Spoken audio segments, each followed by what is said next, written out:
Hi, ma'am. Hello. Good evening, everyone.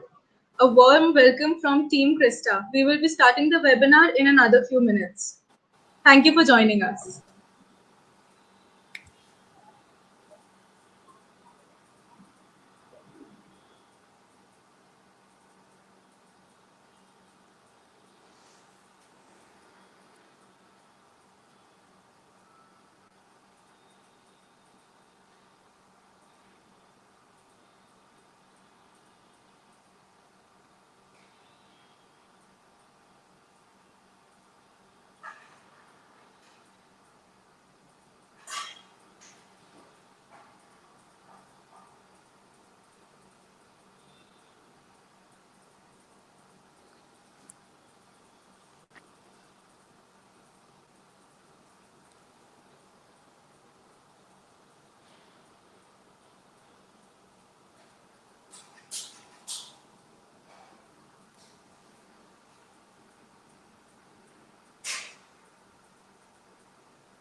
Hello, everyone. I once again welcome all of you to take out the time and join us for this webinar.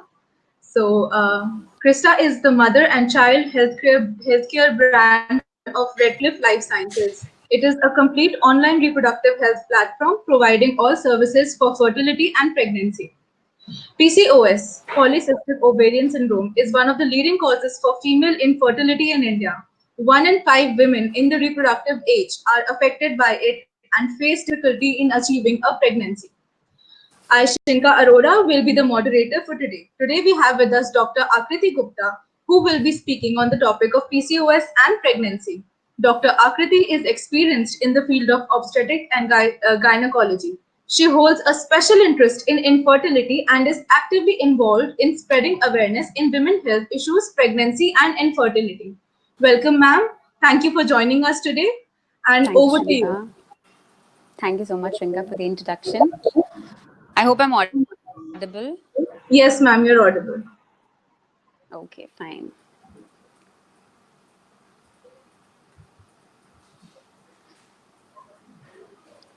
Hello everybody. We'll be just starting a talk about polycystic ovarian syndrome and pregnancy. In brief, first we'll talk about what is polycystic ovarian syndrome or polycystic ovarian disease, which is actually it is called by two synonymous names. So we know that it's a hormonal disorder and it's very commonly found in the reproductive age group. And 1 in the 5 women in India are affected by polycystic ovarian syndrome.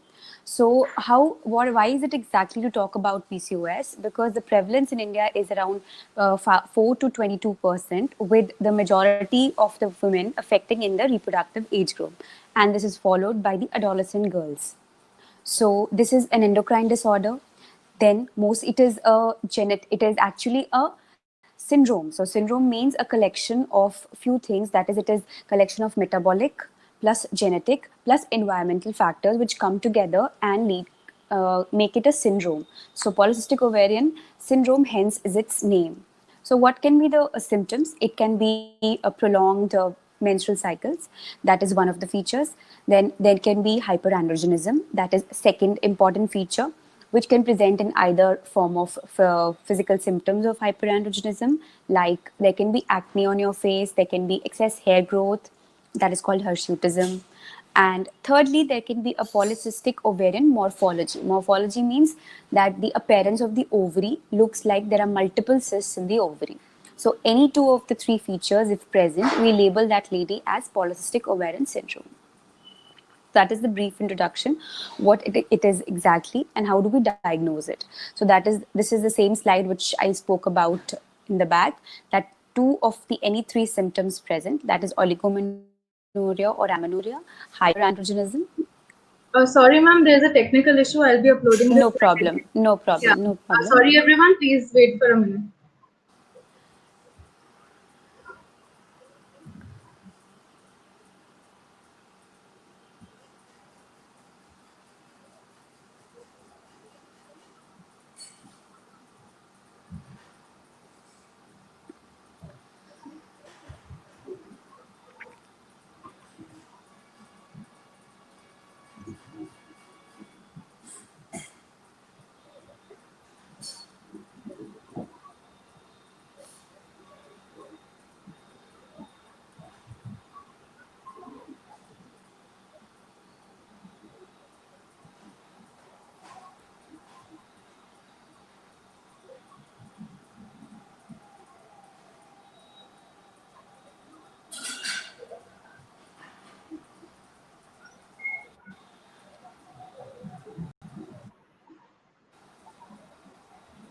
Yeah, so it's back. Yes, ma'am. So yeah, we were here that we were talking about the diagnosis. So two of the any of these three features, if present, we label the lady as polycystic ovarian disease or polycystic ovarian syndrome. So now what exactly happens in normal menstrual cycle? This diagram is showing comparison between a normal menstrual cycle and a PCOS cycle. This is a picture actually showing the pathophysiology, means what is the reason behind the PCOS irregular cycles. Okay, so in a normal cycle, in the mid cycle, which we take it as a 28-day cycle, normally 14th day there is release of the egg, or which is called as ovulation. So there is a spike which you see on the left hand side in a normal menstrual cycle. However, in PCOS, there's a persistently elevated LH always. So there is no LH rise or LH surge like in the mid cycle if you see in a normal cycle. Also, the FSH levels, which is another hormone from the brain, the levels are comparatively lower as compared to the LH. So there is you can say the levels of LH are raised, and this leads to hyperandrogenism, or you can say increased androgen levels or male hormone levels in a female body. So this all picture leads to anovulation. So when there is no rise, which is proportionate to a normal cycle, and there is a persistent elevated rise throughout the cycle, the egg release doesn't happen or there is no ovulation. So that leads to anovulation and late periods or irregular cycles, you can say. So this is the pathophysiology as I was talking to. So the first and the foremost, which is the newly talked about, is the genetic factors. So the genetic factors are the main reasons responsible now, which we're linking to PCOS. That in utero means inside the mother's womb only, when a girl is present, girl child is there. So inside the environment, the womb only, the maternal environment will determine the baby's prognosis in later life, whether she will develop PCOS or she will not develop PCOS. So this is a newer thing which has come up, that the genetics has played a role in the PCOS pathophysiology or the causation. So second is environmental factors. As you all know, there is increasing degree of stress in our life. We are all working. Ladies previously used to be at home, take care of the household works. There was no much so work about career. But now we are all working. We have other additional responsibilities. So there's a lot of stress. Plus, we have a lifestyle which has changed now. There's more of a sedentary lifestyle. We don't have so much of physical activity, majority of us.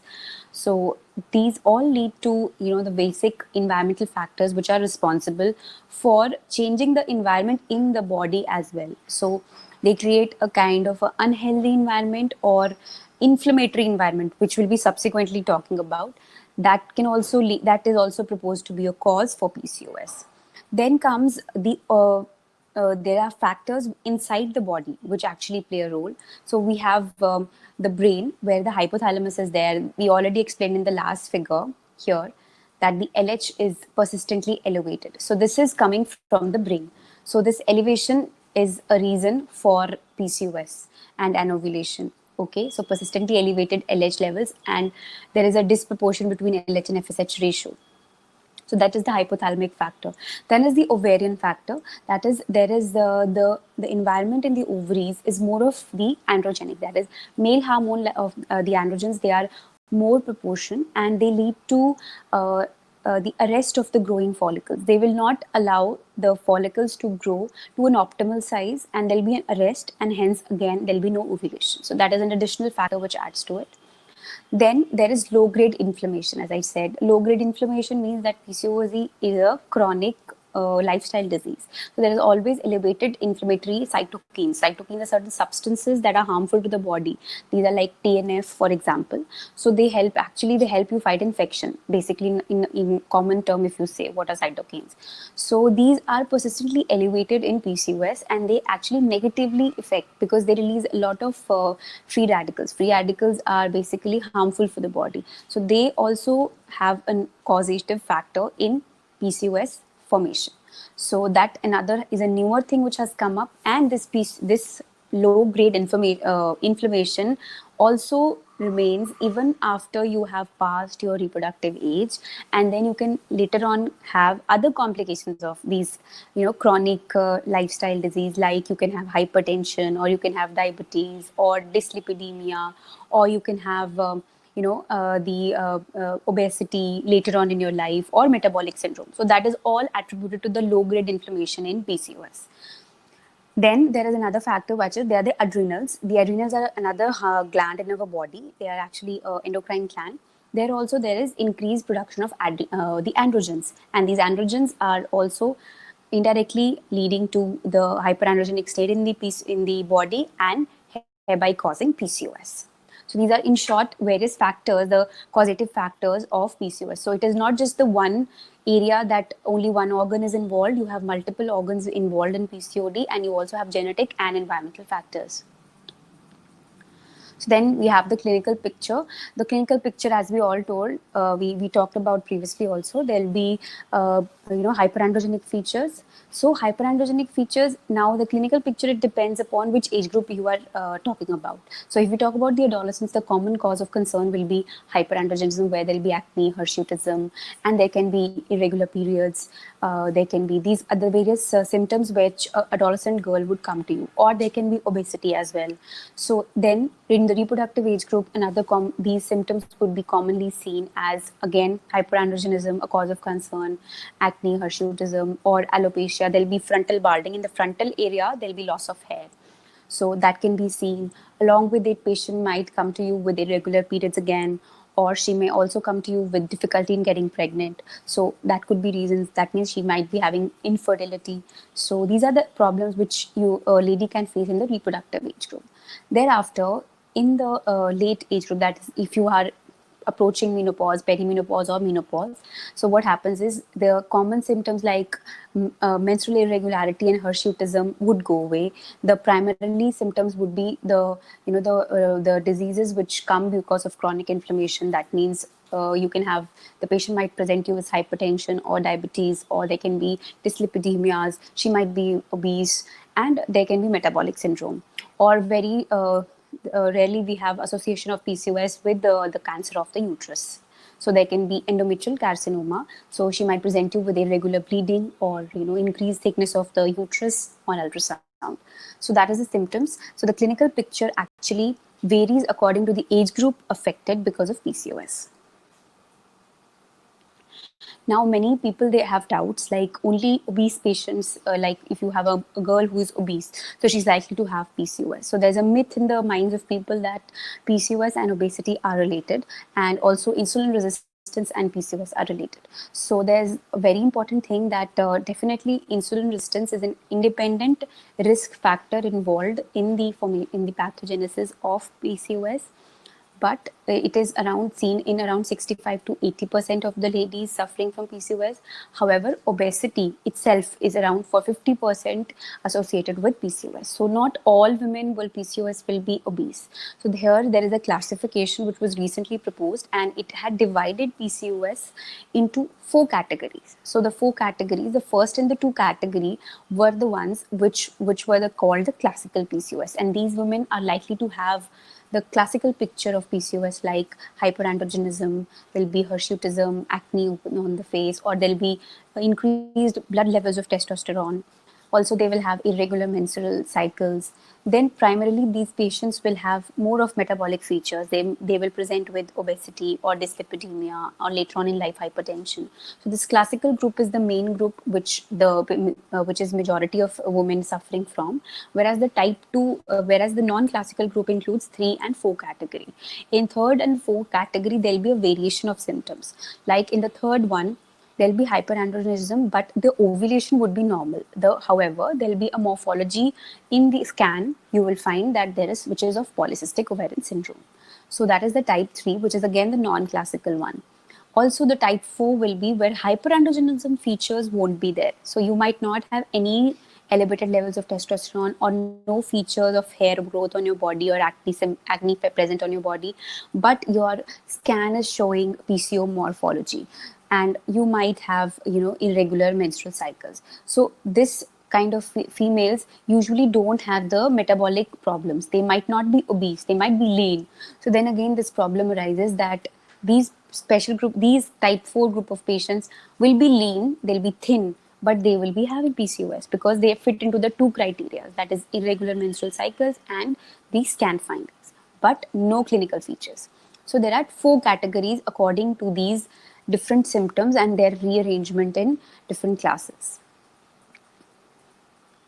Then a word about insulin resistance and obesity. As I told you, that insulin resistance is an independent risk factor of PCOS, and the number is 60 to 85% association of insulin resistance with the PCOS alone. And PCOS and obesity, they have 50% relation with each other.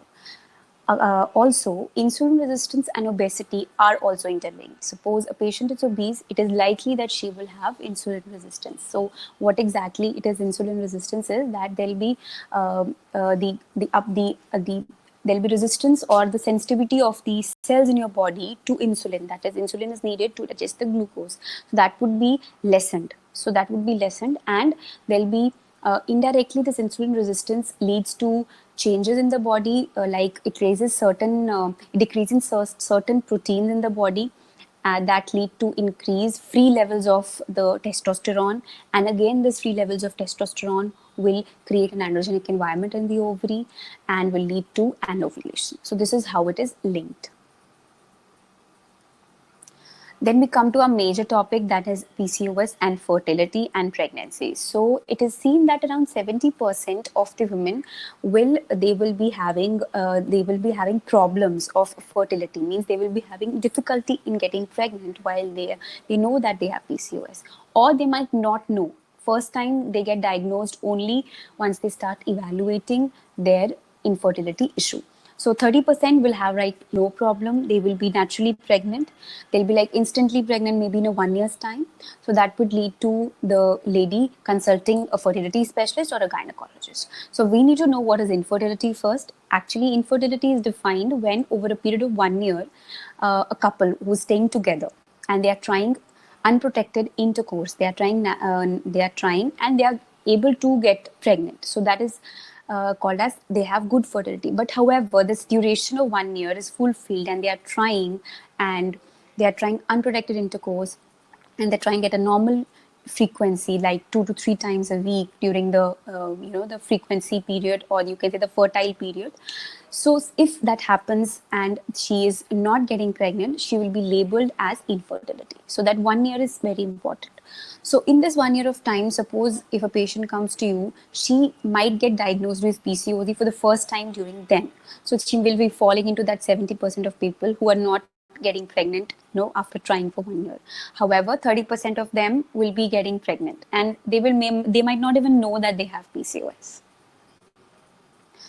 So, how actually PCOS and infertility are related? Since I told you that an ovulation is present, that means egg is not getting released. So, definitely, if egg is not getting released, the lady will have difficulty in getting pregnant, because once the egg is not released, the male sperm will not be able to fuse, and you will not know the timing, and you won't be able to plan naturally. So also you can take it other way. Since your periods are late, you don't know what is the exact fertile period for you, so the natural attempts would be failing. Then besides that, that is one reason. So besides that, there are other factors which affect infertility, and how PCOS is affecting infertility. That is the egg quality. The egg quality is also affected because of the chronic inflammatory state in the body. So that is another reason that the quality of the oocyte may be poor, as a result of which you might not be getting pregnant, even if your cycles are regular.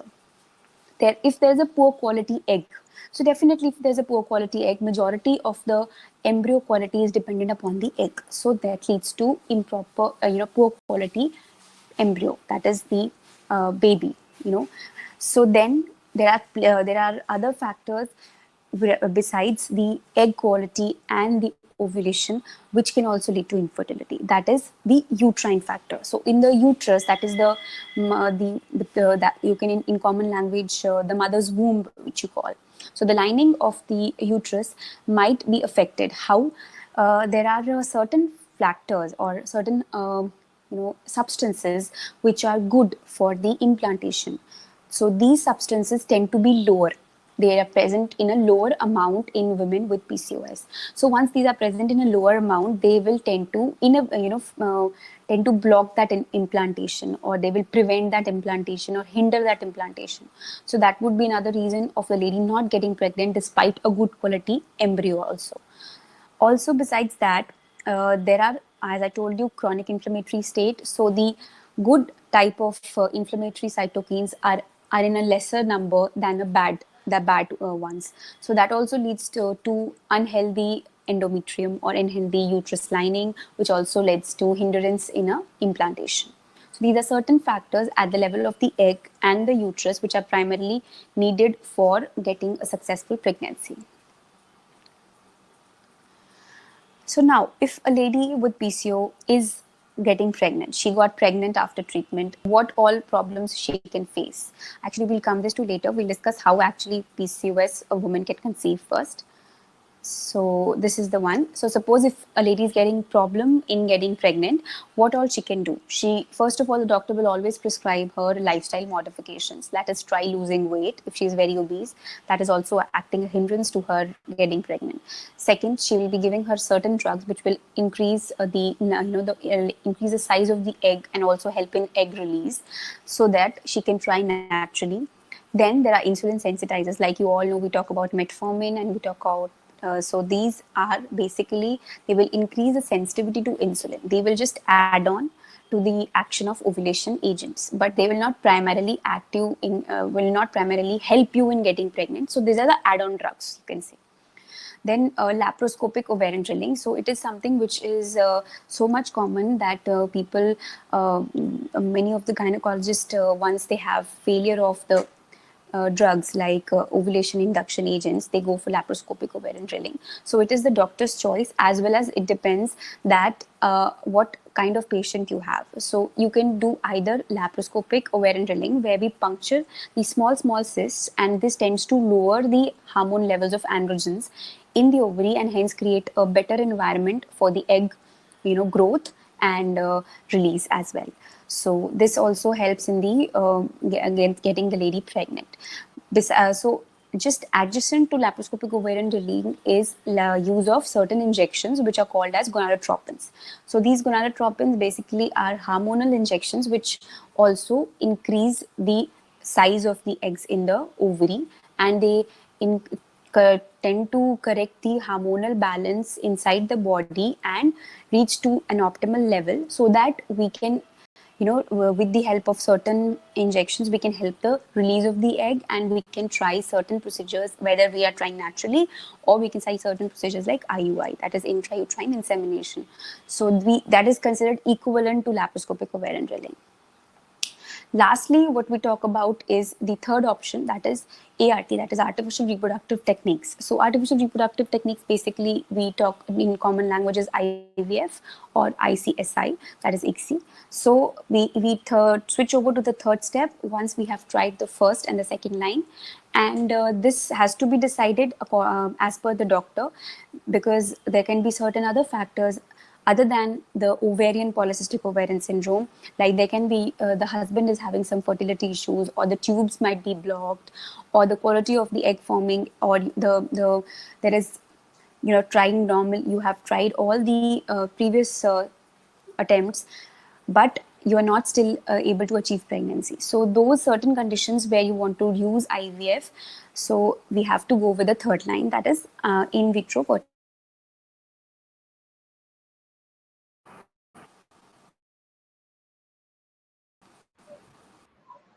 Hello, ma'am.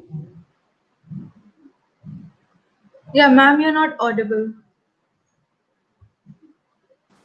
Cannot hear you. So is it Yeah, okay now now? we can hear you. Yes, ma'am.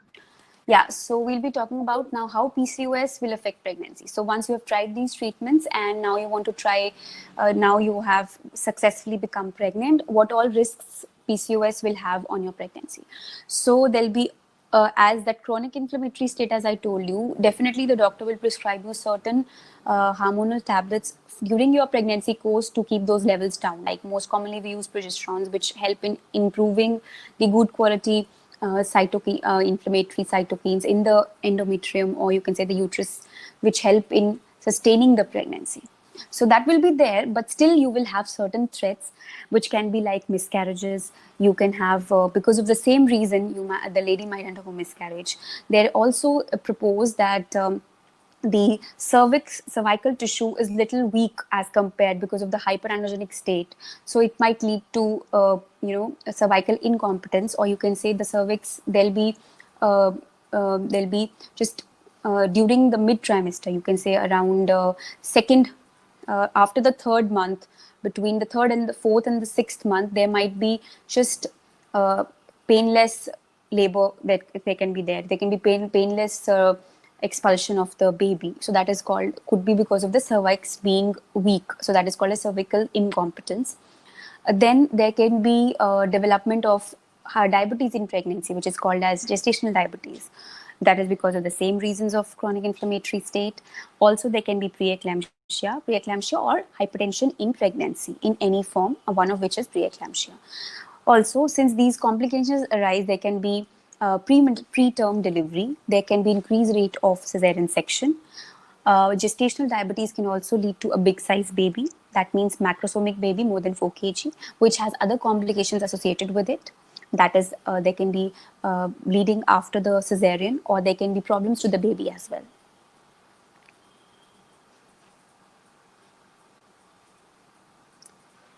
So that was all about PCOS and what are the problems the PCOS is creating in a lady who's trying for pregnancy, and what if she gets pregnant, what are problems she can have after that. So in short, what important points were there, that polycystic ovarian disease is a common disorder, and it remains still unmanaged in people who are not knowing it, and they are underdiagnosing it or overdiagnosing it. And some of the important symptoms, as I told you, are either hyperandrogenic features, which include the hair growth, abnormal unwanted hair growth on the face or the body. There can be acne. Then there can be irregular menstrual cycles, and there can be weight gain as well. But that is one of the not in the diagnostic criteria. Just remember that. And also there'll be a scan finding which might support your findings of PCOS. Thereafter, symptoms will actually depend upon which age group is being affected. And PCOS is definitely manageable, where the first line treatment will always be lifestyle modifications. And definitely a lady with PCOS can become pregnant. There is no point that she will never get pregnant. And also there are certain complications which she has to be watchful during her pregnancy. So that was all about PCOS and pregnancy. And this we should, as in general awareness, that this month, September month, we are celebrating the PCOS awareness month. So that is the reason for us conducting this seminar or webinar for you all. So over to you, Shrinka. Thank you so much, ma'am. That was a wonderful one. We have certain questions that we have received in our email. If you could please answer them. Yeah, tell. Yes, ma'am, these are the questions. Will my symptoms go away after menopause? This is one of the most common questions that have come. See, actually, as I told you, that menopause is something that symptoms would be there depending upon the age group. So definitely that symptoms of irregular periods will go, or hirsutism will go. But however, the other complications would come, like hypertension could be there. There can be metabolic syndrome, altered lipid profile, or diabetes, or cardiovascular disease. There can be risk of heart attacks. Those things can be added, and there is risk of cancer as well. So after menopause, these things will play a role because that inflammatory state in the body will be there, but the previous symptoms which were there in the younger age group won't be there. Okay, ma'am. The next question is, how is PCOS diagnosed? So we have already discussed this, that 2 out of the 3 symptoms if present, we need to know that hyperandrogenism, or whether that is irregular menstrual cycles, or there is the morphology on the scan is showing polycystic ovaries, multicystic ovaries. Then also either of these two is present in amongst these 3, we will be calling it as a polycystic ovarian syndrome. So it is always a diagnosis made by the doctor. Okay, ma'am. Then we have, is PCOS curable? A lot of people in the chat box also have asked this. So Will they curable get in rid the of it? sense we'll be talking about this is in sense that it is curable means it is treatable. Yes, it is treatable. But if you say that once you treat it and it won't come back, it is not like that, because as you asked that in menopause you will have the symptoms go away. Yeah, it can definitely go away. But underlying genetic factors you can't cure. The genetics you can't change. Environmental factors you can get rid of. You can get rid of your environment, things like stress, lifestyle, all those additional things. But if your genetics is altered, you can't change your genetics, so it might manifest later. So the present thing you can treat, maybe the age group where you are suffering from periods problem or acne problem. So but later on it might come up as hypertension, but you don't know that time that hypertension could be because of PCOS. So but it could be one of the reasons. So it is treatable. The symptoms are definitely treatable, but the pathology is not treatable at all, because it has a genetic basis. Okay. What steps can I take at home to improve my PCOS symptoms? At home you can only take the steps which are the lifestyle changes, which includes both your diet as well as your physical activity. So you have to incorporate, if you are having more weight, you have to reduce at least 5 to 10% of your weight over a period of months, and then see that your symptoms will definitely improve. Around 60% of women feel that they will get regularity of their periods, or they will have, if you're trying for pregnancy, they will get increased chances of getting pregnant once they lose weight. So with that, diet is also very important. You have to follow there has to be complex carbohydrates in the diet. It has to be low in glycemic index, and lean number of lean proteins should be more. Good hydration, totally avoid processed and junk food. These are the certain tips you can take at home to get your diet improved and manage the symptoms of PCOS. Okay. Thank you, ma'am. And we have another question. What are my treatment options for PCOS if I want to get pregnant? See, I've already discussed Yes. this, that the first and foremost would be your lifestyle change. If you're trying, if you are young, that depends how old are you, what is your age, how long is your period of infertility, that decides the type of treatment you will undergo. It could be just non pharmacological means, you could try naturally with the lifestyle changes, or you will need medicines, or you will need the injectables, or you will go directly for IVF. So there are multiple factors involved. It is not generalized, it is individualized approach. Okay. Then we have, how can I prevent problems from PCOS during pregnancy? So during pregnancy, as you can say, if you want to prevent miscarriages, definitely doctor will advise you certain hormonal supplements of progesterone to increase the good quality of inflammatory cytokines in your endometrium. That will help you prevent miscarriages. That is one thing which a doctor adds to your prescription during pregnancy. Second, as I told you, there's cervical incompetence. Few of the doctors will go ahead with a cervical stitch, or just some of them will only go ahead with progesterone. So it is doctor specific as well, the treatment. Thirdly, these are certain preventive things which doctors follow.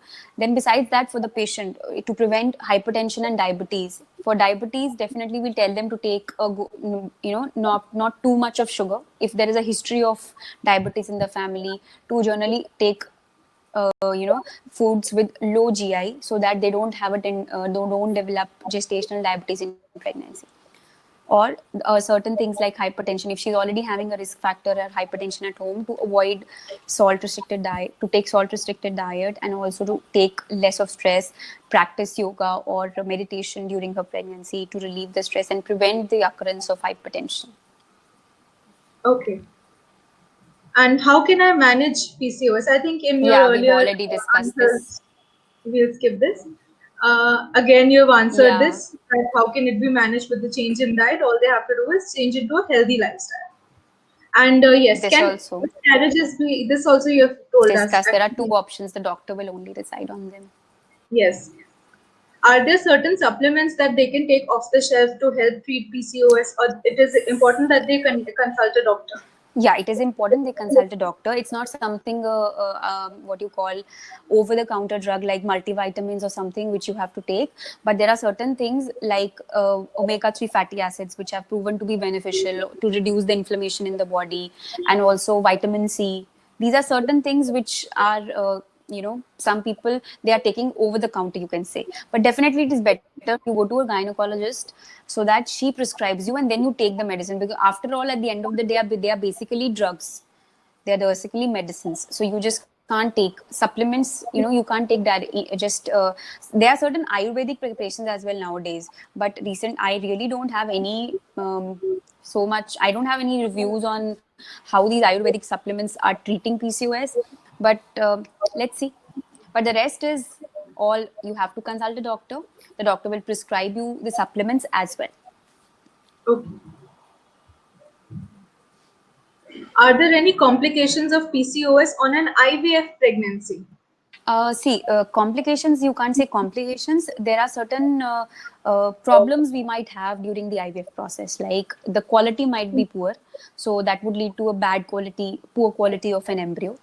Maybe the number of eggs which we get during the IVF procedure, we expect them to be more. But when we see their quality, or we see their stage, we find that they are lesser in number or lesser in quality. So that can be a problem. That can be a problem which is most commonly seen in many PCOS women who undergo IVF procedure. But we have certain drugs and we have certain modifications in the procedure, however, with which we can actually make a successful IVF pregnancy as well.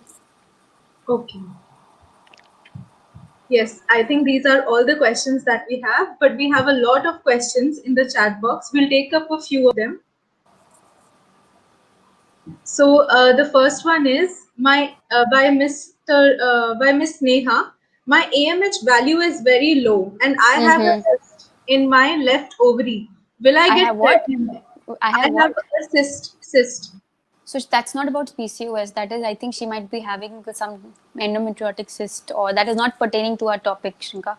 That is Okay. basically she's having low ovarian reserve, and she definitely can be pregnant naturally. There is no such theory that AMH being less, a lady can't get pregnant. A doctor can never say that. She can get pregnant naturally, but definitely her chances of getting pregnant naturally are very bleak. Okay. And this question that we have, is there a difference between PCOD or PCOS? No, there's no difference. They are both synonymous terms. Okay. Miss Ritika wants to know how to lower elevated LH. Sorry. How to lower elevated LH, See, luteinizing. we these luteinizing hormone which she's talking about is generally we are giving medicines not to lower them, but we are giving medicines with which the egg can form and the levels can be changed, to control. Like if you talk on technical terms, we give certain like that hormone is given that balances these hormones in the body and will help you in that LH rise in the mid cycle and will help in ovulation. So in that way we tend to regulate it. But generally, for just hitting the LH, we are not doing anything. It is only to get that balance in the body of LH and FSH, but not our primary aim is to for ovulation. So the mechanism involved hits at this. And besides that, after these have been tried, there's another option of this drilling, which I told you. That also has shown to decrease the LH levels. But we are not doing it primarily for decreasing the LH levels. Yes. We have another question by Miss Ayushi. Does PCOS affect FET or failed implantation? See, that also I told you that there could be problems in IVF cycle, like a poor quality embryo. So when a poor quality embryo is there, it might lead to a failed cycle. So that could be reasons, but that could happen even in a fresh cycle if you are trying. But usually all PCOS they try FET only, so it can happen in an FET as well. Also, there could be reasons of the endometrium, as I told you, implantation failures are there because of the local milieu of the endometrium is not good enough. Okay. So that could also be one of the reasons for implantation failure in IVF. Okay. We have another question by Miss Jyoti Agarwal. She wants to know that I have PCOS and my husband's semen count is 7 million. I am taking sugar and thyroid medicine to balance it and metformin also. And husband is taking vitamin supplements for his semen. Okay. I am a mother of a 5-year child, but I'm not getting Okay. pregnant again. And she has conceived her first child without any medicines. So that can happen. Maybe that's what firstly she fall into that 30% category, and now she's falling into that 70% where Okay. she's not getting pregnant. That can happen, not a problem, but definitely we have options for her. If the male factors are normal, she can go for the simpler procedures like egg formation. And then if it's not happening with that, but obviously if she's trying for 1 year, more than 1 year, and she's not getting naturally pregnant, she must consult a doctor. All right. Miss Yashodra wants to know, can a lady with PCOS with insulin resistance get pregnant? She is around 35 and has irregular periods and has never conceived before. No, definitely she can be pregnant, but she should be going to a fertility specialist as early as possible because she's already 35 and there is no scope for her to wait for natural conception more. Better to go to a doctor, take a treatment plan, try naturally for 3 months, but it would be difficult and her periods are irregular as she told. So she would need definitely metformin supplementation as well, but metformin alone will not help her pregnancy. She will have to take certain egg forming agents as well. Okay. Dr. Shweta here wants to know the treatment for high prolactin levels. Okay, hyperprolactinemia. If there is hyperprolactinemia, we usually give cabergoline 0.5 and we give it twice a week. So we give twice a week for a period of 4 weeks, depending, that is the journal thing, but it depends, the treatment duration actually depends upon what are the levels of prolactin as well. Okay. We have another question. My endometrium level is abnormal and low despite taking estrogen therapies. Okay. So that she wants to go for IVF also because of low and abnormal endometrial lining, and they are saying that they cannot implant an embryo. So how does her endometrial lining becomes normal again?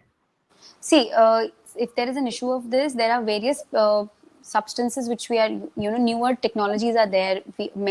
Some of them are proven, some of them are just experimental. So like one of them is the again a cytokine which is called as granulocyte colony stimulating factor, and it is we are calling it as endokine as well. So certain doctors, they will use this as a supplement during the cycle to increase the thickness, but majority of women usually responds to estrogen. If they're not, then they switch to other drugs, like there is another drug like sildenafil which we are using. So then there are certain estrogen preparations. Sometimes transdermal estrogen gel formation also helps. Sometimes vaginal, the route also changes, then also the the response to the drug increases. So there are various treatment options we have. Besides that, we have another option which is under experiment, or some people are actually using it, which is called as platelet rich plasma.